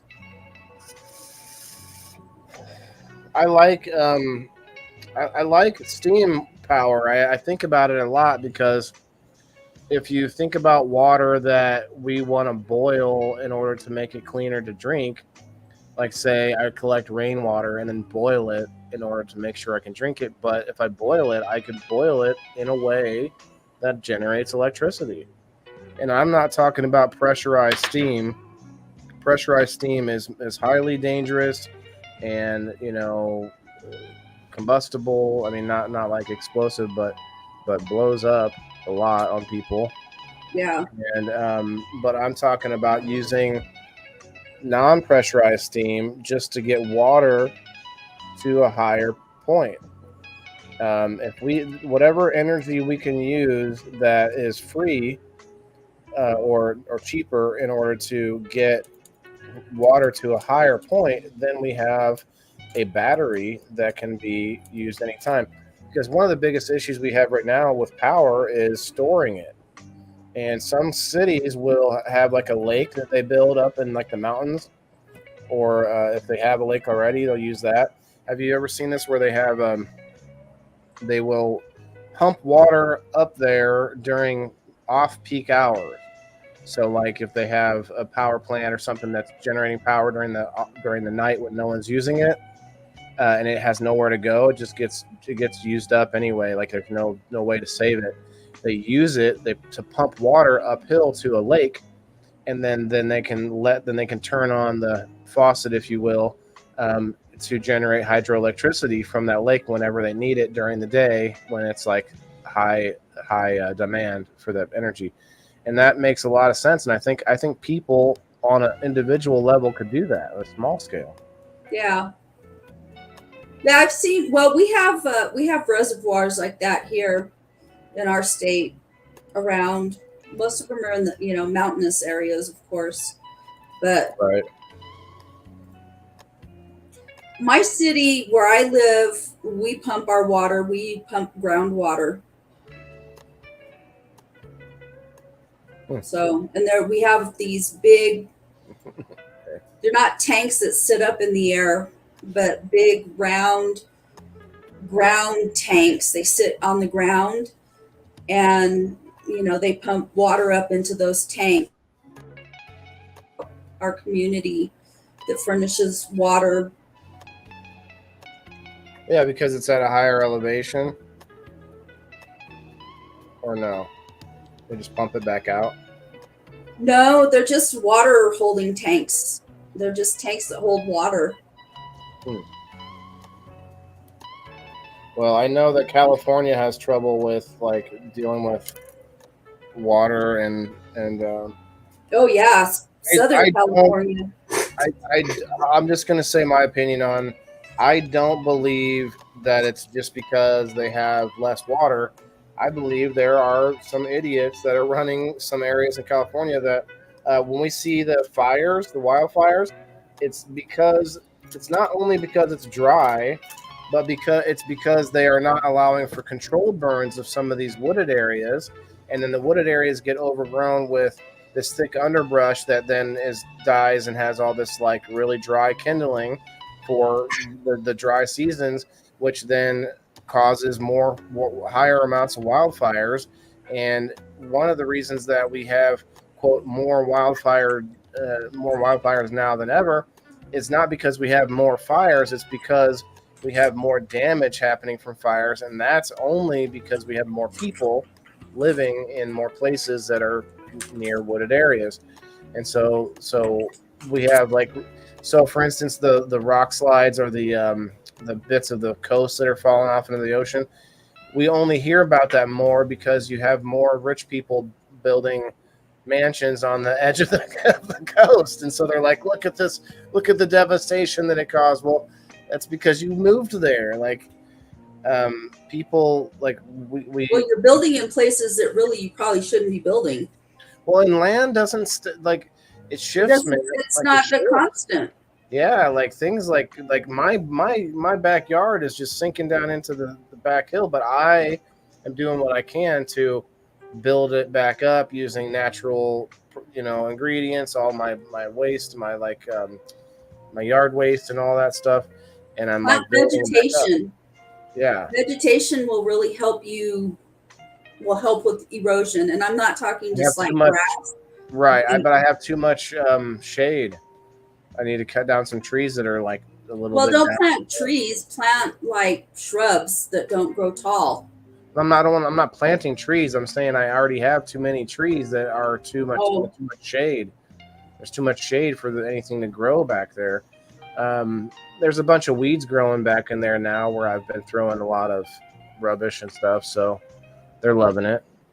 Yeah, I would plant like not blueberry, but like bramble. Things that don't need a lot of sun. Mm-hmm. Kinds of bushes like vining stuff back there will help. Yep. And I don't know that they necessarily need a lot of sunlight. I'm not sure, but those kinds of things don't really grow here, so I'm not particularly knowledgeable about bramble kinds of shrubs. But yeah, that's true, Shane. I saw that too. So I lived in California for 8 years. I lived in Northern California, and California is unique. They do have water issues there, specifically Southern California. They built a big channel from Northern California that goes all the way from Northern California down to Southern California to divert water down that way. It was a big scandal. I can't remember who it was. It was who was it? I think it was either like a multi-millionaire that did it or some politician or something. So they built that channel for it to like flow water down there because Southern California is very deserty. But Northern California, it's very forested. And, I think a lot of people think of California as being, this place of a lot of cities, big cities, a lot of people. But those areas like that are very concentrated. It's very rural. You have a lot of mountains, a lot of very rural areas. And I'm not going to say that all fires are man-made, like accidents from people being stupid, flicking cigarettes in a, area where when it's really dry, or, campfires when you shouldn't, or whatever, that kind of stuff. Some of the biggest fires that they've had in California history, in the recent California history, have been from electrical lines sparking and causing forest fires. Some of the really, really big, nasty ones that they've had in the last 10 years have been sparked by electrical power lines going down and sparking the fires. Yeah, that was happening, I guess, in Hawaii, where there was like a bunch of electrical lines down on the roads, and they were afraid that was going to cause the fire. But yeah, that's a whole mess that I don't really want to get into. I don't know enough about it, but I know it was really poorly followed through by the local government. That's for sure. Yeah. Yeah, All right, it's power lines are I don't know. I wish they would go to. I don't know enough about power lines to know that it would be a good solution, but my mind's I would think that burying power lines would probably be better if you can do that. Yeah, I like that idea. And like, I mean, if you want to get real crazy about it, we could talk about the wireless energy possibilities that people talk. Like Tesla. Yeah, I mean, there's still people that think that's coming around, but I'm like, there's enough signals around in the air already that's causing us problems. I don't know if that's what's causing us. Like, I feel like water is a lot more of a tangible issue that we can get behind, versus us like being worried about microwaves or what's that 5G, those kind of Yeah. things, like stuff that we can't really be that sure of. Maybe we've seen a lot of stuff and maybe we're really worried about it, but water is like by far much more easily, visible of an issue. I'm already a 5G magnet. Yeah, you're probably right, at least to me. All right, guys, I'm getting people on the wheel here from, I just got everybody from Rumble and from X. So cheers to you guys. And then I'm going to get everybody from the Facebook who hit the like button. And we're going to do the giveaway for the game night ticket. It's going to be for next week, not this week. So I'm going to end up with 2 people with game night tickets, and a lot of people that will want to be able to play. So it's going to be first come, first serve on not this coming Sunday, but the one after. I'm excited to take a day off. I'll probably still be in recovery and such from the event, putting things away and everything. So I'm going to need it, but I also need some time to develop the next shop, the next game night shop that we'll be playing out of. One of the things that we didn't talk about regarding water is that it's a force of nature. It is. It could destroy stone. Yeah. Yeah, like I really saw that in effect out in the river. I was reminded this during this trip kayaking on the Drizzle Dab token float. Shouts out to Drizzle Dab. The trip I took when I was like 14, I had a charter bus trip that I had won because I was a newspaper boy. I was a paper boy, and I won this There's trip. a game about Newspaper Boy. Yeah. I didn't play it like that though. I didn't do it that way. I was such a good paper boy. I had a lot of old people in my neighborhood, man. They would just love tipping me in the Christmas time. But I won this trip from my charter, or my district manager, and went to North Carolina for like a week. And this the one point we went whitewater rafting, and it was pretty fun, but it was also crazy because it was like a raft with like what 6 or 8 people on the raft, and then you have the guide. So we were told, everybody on the left side, you'd be told left and then right and then left, and we at one point we hit this big rock, and the guy got bumped out of the boat. The woman, a female guide, she hit this big rock, and she went flying out. We were able to pick her back up, and but that was crazy. Like we could have ended up really bad there if after something like that. I was on the internet earlier. I was on Facebook earlier, sitting on my couch, just chilling for a minute, and I was just scrolling through my feed, and there was this picture from, I don't know, like might be a weird fact site or something like that I subscribe to on Facebook. But anyway, they had this picture of a community. I don't know where, I can't remember where the community was. It was somewhere that borders the Atlantic Ocean, the northern Atlantic Ocean. Daryl. And it shows this lighthouse that looks like it's about this big. And it's like a really rocky coastline. And these humongous waves, dude, like they're huge. And I was looking at that, and I thought, God, I don't think I would care to live around that. That would be terrifying, because those big waves are scary. It's really weird what people get used to living around. Like you being in the desert. Like for me, I'm like, man, why would somebody just stay there? Well, did you grow up there? Yeah. See, that's why. Right? You're just like, oh, what do you mean? This is home. Like if I went somewhere else, it'd feel weird. Right? Just like I know some people who live in like Newfoundland, Canada, and they're like, I can't go anywhere else. What do you mean? Like what do you mean? But I've lived other places. I lived on an island. I lived surrounded by water, and I'm used to that. And you came back, huh?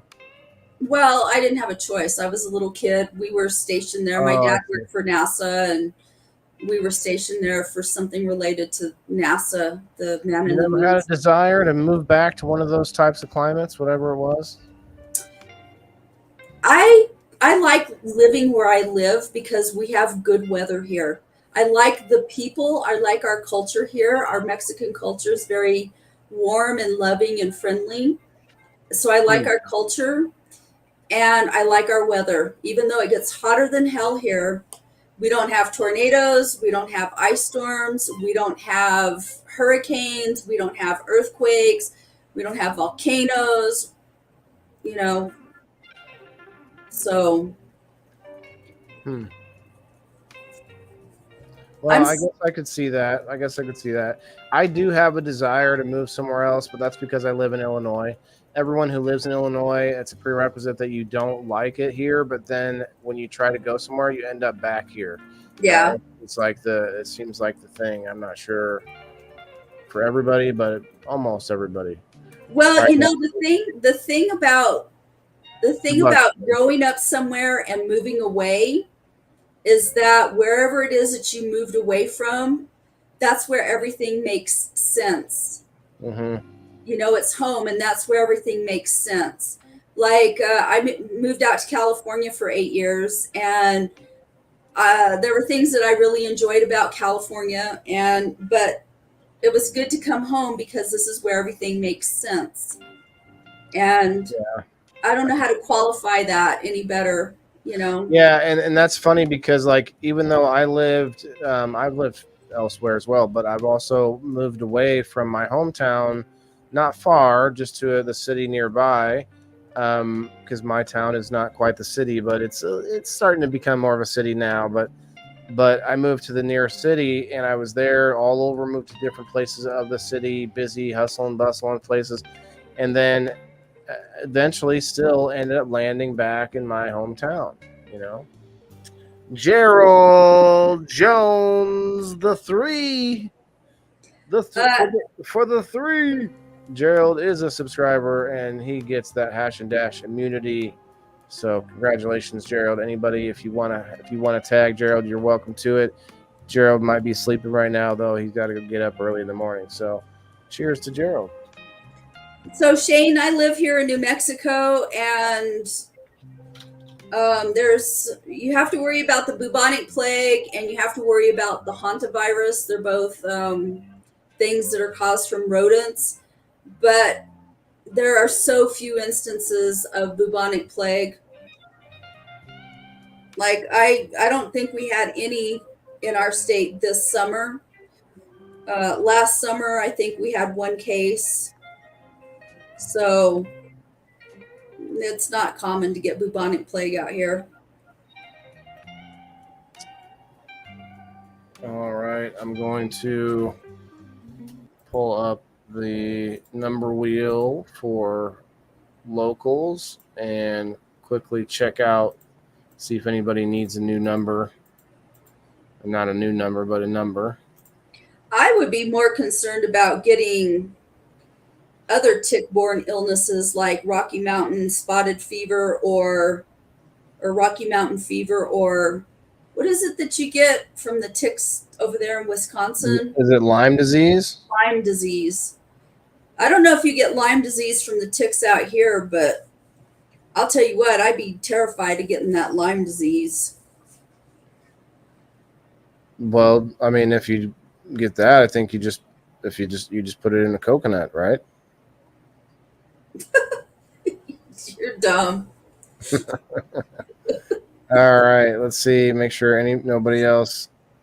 Let's see, Terry, did I get you? Yeah, I got you one. Sir Steve-O got one. Kim, you didn't get a number. Anybody out there? This is our last spin of the week, so. Why didn't I get a number? What did I have to do something? Yes, every week I do a post on locals that goes for the whole week, and all you have to do is go over there and comment, like it, and you get a number. Oh. And I do 3 spins from that wheel. So all it is like a check-in every week, and if you come in and check in, you get a chance to win, and this is our last chance. So if you want to go over there and do it, you're welcome.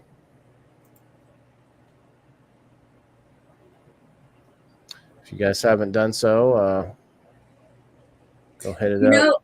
Shane, the thing about Lyme disease and the thing about catching it soon enough, people in our American culture are conditioned to power through illnesses, and they don't always pay attention.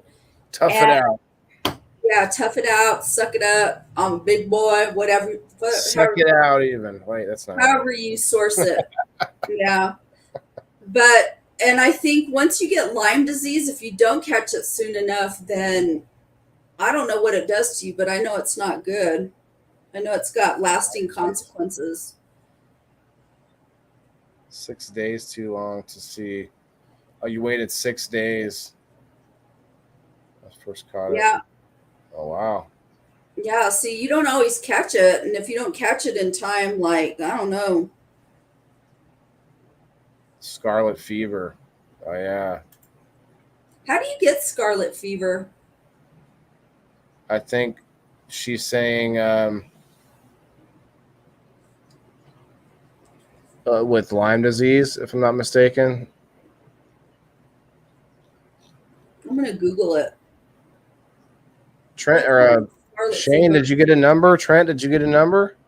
If you guys want to get a number, I'll wait a minute. I'd like to see. Oh, it's a strep virus. It's a strep bacteria. Shane got one. Okay, I see you, Shane. Let me look in here. Let me look. That's a strep virus? Yeah. Trent, I don't think I saw you with one unless you... No, you didn't win already. I'll wait for you, Trent. I will wait for you when the Trent comments in. I see you. I see it, Trent, already. He's on top of it. So, boom. Made it, he said. Nick of time. Saved by the bell. Saved by the bell. Why? Oh, I wanted to bring something up about water and like dirty water.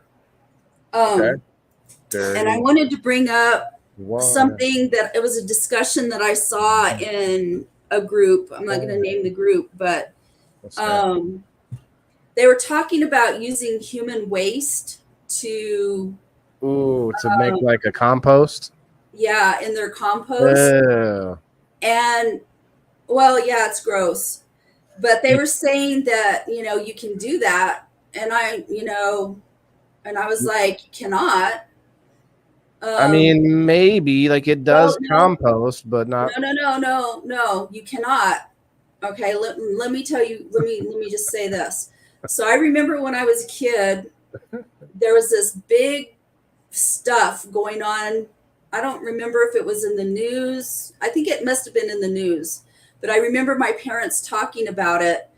So they were fertilizing lettuce with human waste.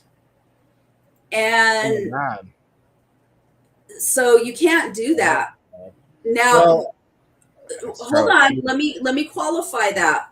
The only time that you can use human waste is if you have to do something to it to take the bacteria, to take the stuff out of it. okay. Otherwise it Wait, can kill you. You can get typhoid from it. yes, and but to that point though, waste or poop, as we know it, is actually mostly bacteria. People don't realize that there's actually not a lot of food per se in Right. it. It's mostly bacteria, whether that's good or bad bacteria. It's up to us, our gut biome and all that. But to your point, though, I agree. Like, there's probably bad stuff in it. But hear me out. What happens when you have like an old school outhouse, right? You dig that hole, right? Do the outhouse, it gets filled up. Then you cover up the hole, you dig a new hole, you move the outhouse. That's how they used to do it. So our waste does break down. Now, today Yes, and though, it's buried in the ground. So yeah, let like me make a I point would to not you. fertilize lettuce to it for with it. That's for I wouldn't sure. That is fertilize anything in my no, yard with it. no. I'm just saying, like, Period, because it it has to be is. treated in Yeah. order for it to be safe to Well, use. but then you take into account all the stuff we eat now and our forever chemicals, our all of our all of our, what do you call them, preservatives and stuff. That stuff is then being part of your fertilizer. Right. Well, let me just say Wow. this, because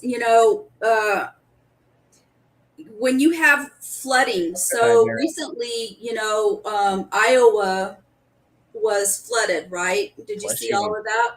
Where like houses were sitting in rivers of water, like up to the top of the roof, right? Did you When see was that? this? Just recently, right? Yeah, in the last like month, a couple of weeks ago, I want to say. Yeah, I don't remember seeing it directly, but I think I heard something about it. Yeah. So when you see these situations where you have flooding, like you'll see, like when hurricanes hit, you'll see people wading through waist or chest deep water, Yeah, trying to save their family or whatever. So you have to be careful with water like that, because you can get typhoid. That's one of the biggest good carriers luck. of typhoid, is water that's been contaminated with sewage. Good luck, everybody. Yeah, and we don't know. I mean, like when your entire like town is flooded, like all of your sewage backup areas are then are just like all mixed up with the water that's flooding your streets. So Well, yeah, yeah, and like your sewage, sewage is, it's like, bad you know, stuff. Hey below man, ground. look, if Mark or no, if Matt Damon can grow potatoes with his poop, like on Mars. I forget it was like dried up poop. It was like in the vacuum sealed bags, all dried. Well, you have to treat human waste. I don't know if it's just human waste, but I'll for find out. sure human waste, in order to reuse it as fertilizer or whatever, it has to be treated. Otherwise, it'll kill you. You can get typhoid from it. Typhoid's one of them. I don't know if what else, but for sure typhoid. How did your cheeseburger taste? Oh. I don't know what listeria comes from. Listeria. Pathogens that can cause diseases that are dangerous or even fatal if left untreated. What causes listeria?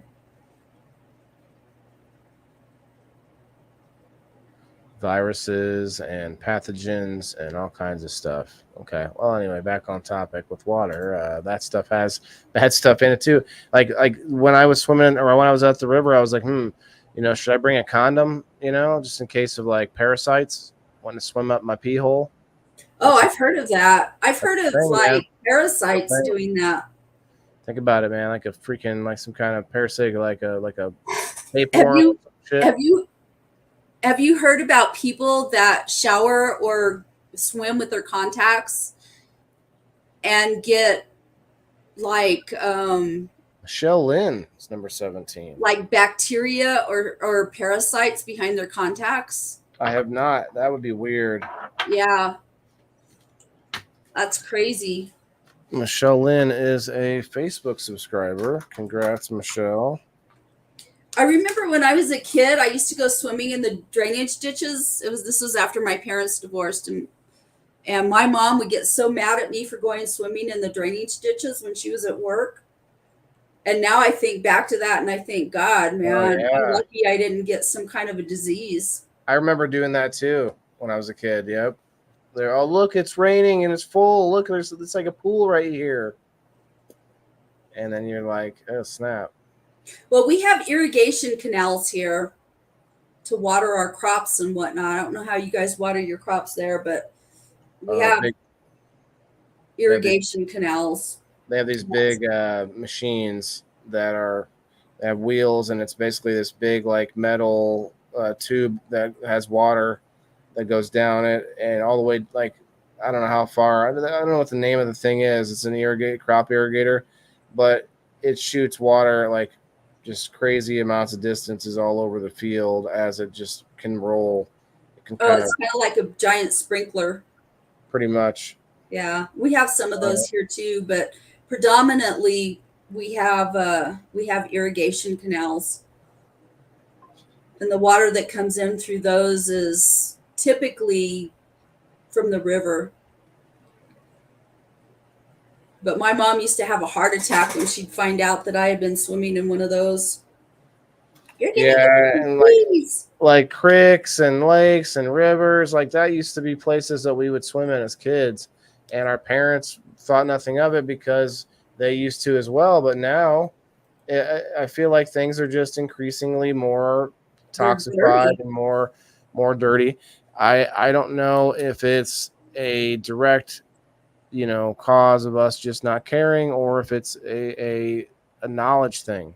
Now that we know, maybe we can make some changes, but it's really weird. Like it's almost like we need to bring ourselves away from the nature thing and then just like come back to the nature for like visits.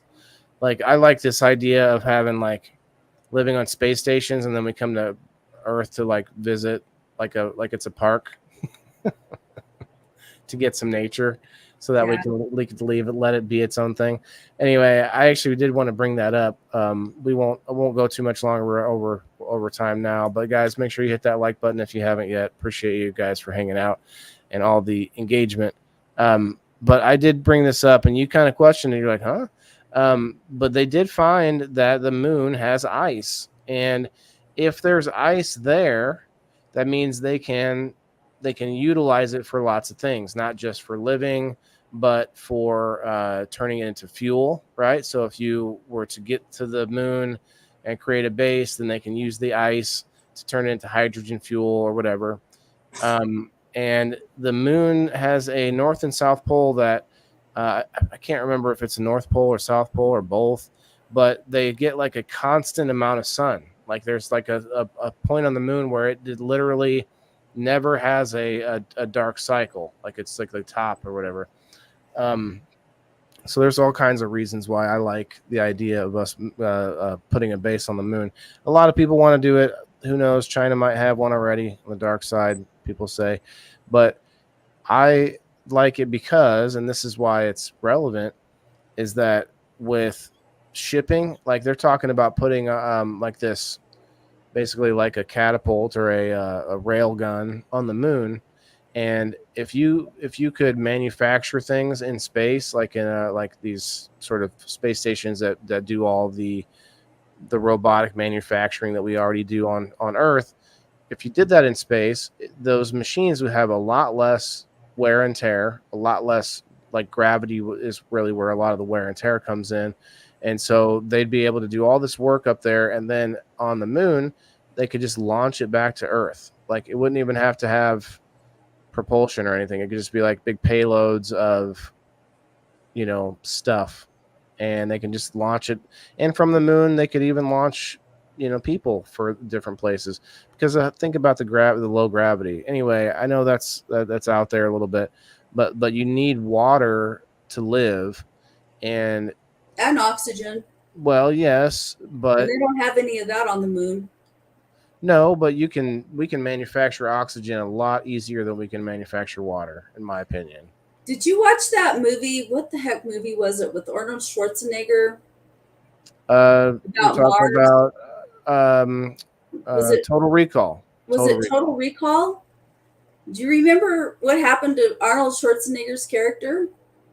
Shane has their own moon and their own sun. There's did I watch it? I've seen it. Yeah. Mm-hmm. Do you remember what happened to Arnold Schwarzenegger's character? When he like exploded because he stepped outside the dome or whatever. Yeah, I think. Well, it wasn't that. I think didn't his like oxygen mask crack? Yeah, and they were fighting, and then his face started to implode. Yeah. Or explode, actually. I'm not interested in living someplace that doesn't have oxygen, because but God only knows what, I don't want to die like that. Yeah, I guess you're right. But think about so with the moon itself, they actually talk about some of the craters in the moon are deep, and we could build domes inside there. It'd be mostly protected, and then you could fill it up with plants, and if you got water source, you can do a lot of things. Anyway, water is the spice of life, as they say, guys. So they don't say that. I just came up with it, but it sounds good, guys. Yeah. Good night, Trent. Good night, everybody. It's going to be an interesting weekend and really intense for me. So because I'm going to have the dog go with me, but she's not feeling so well. Not sure still what's going on. They say she's full of poop, but it seems like something more than that. I don't know. Giving her laxatives, not helping her. Did they X-ray her? Yes. And they didn't find a blockage? She's had her anal glands expressed, and that was blocked. She didn't eat something that caused a blockage? Well, maybe. I mean, it could just be like you said with her stomach biome. Like she might have had too much blockage type food, whatever that is, like gluten or whatever. Maybe she's eating too much bread or something. Whatever it is has been not good to her. So, well, dogs are notorious for eating stuff. Like there was a lady that I knew that had Great Danes, the really big Great Danes, and the damn dog would eat paintbrushes. And they were constantly having to take the dog to the vet to have surgery and stuff because the dog would eat stuff. Yeah, that's what I'm worried about, is that she ate something like that. Yeah. So did they do an X-ray to see if she... They did. She said they would have seen... She reassured me that there wasn't...